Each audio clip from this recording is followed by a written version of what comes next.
નમસ્કાર. સૂર્ય કુંડળીમાં છઠ્ઠા, આઠમા, 10મા, 11મા અને 12મા ભાવમાં અશુભ થઈ જાય છે.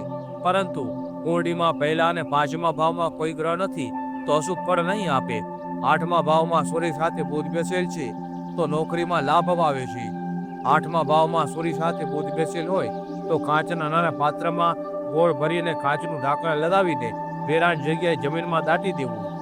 છઠ્ઠા અને 12મા ભાવમાં સૂર્ય છે તો વાંદરાને ગોળ અને ચણા ખવડાવવા જોઈએ. 11મા ભાવમાં સૂર્ય છે તો શરાબ અને માંસનું સેવન ન કરવું. સંતાન સુખમાં બાધા આવે છે. 10મા ભાવમાં સૂર્ય બેસેલ છે તો રવિવારે તાંબાનો સિક્કો જલમાં પ્રવાહિત કરવો.